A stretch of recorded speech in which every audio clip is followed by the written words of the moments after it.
Should I go to a church where I'm more spiritually mature than my pastor? Talking about the weaker brother, the person with weaker faith. And sadly, R.C. Sproul, he famously preached a sermon where he said that he talked about the tyranny of the weaker brother, the person who has less faith, whose conscience doesn't allow them to drink wine, a conscience doesn't allow them to not wear a mask or not get the jab. That person seems to be the person who doesn't just have their conscience shaped in a particular direction, but they enforce that on everybody else. And when a pastor is in that position, it seems to cause a lot of problems. So should a Christian belong to a local church where their pastor is less spiritually mature than them?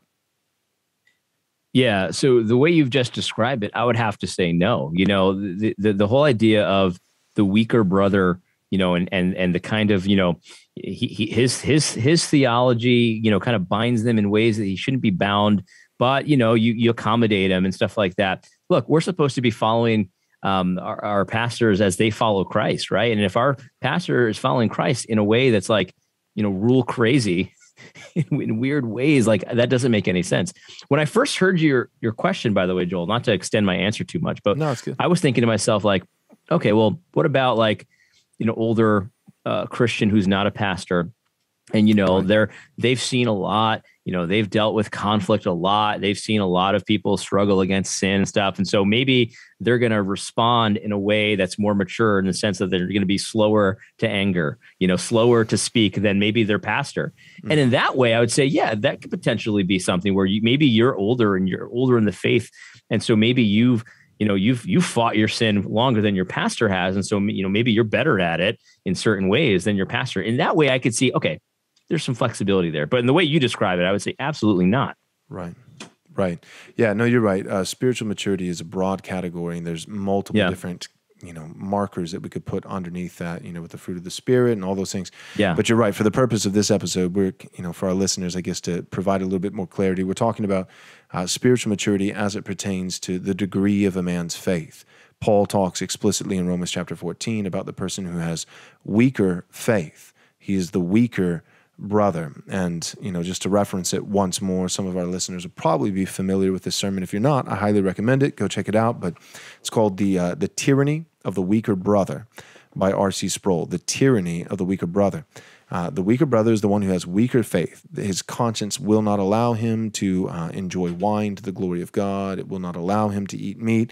And so, the Apostle Paul says that, we shouldn't go out of our way to offend our weaker brother in his conscience. And so there are certain Christian liberties that we should be willing to lay down for our brother. The problem is when our brother also happens to be in an ecclesiastical position of authority. So like if we were asking the question, should the church have weaker brothers as members? Of course.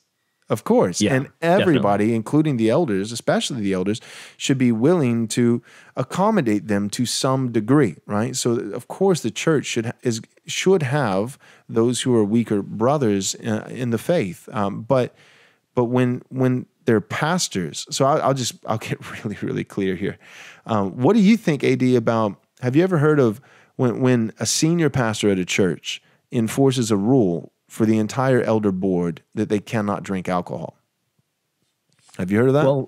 Well, I'm a Presbyterian, so I don't know anything about those but shenanigans. You go to a Baptist church. But I have heard of such things, yeah. Well, let me tell you something I heard one time. This makes it real for me, so I'll just tell the story.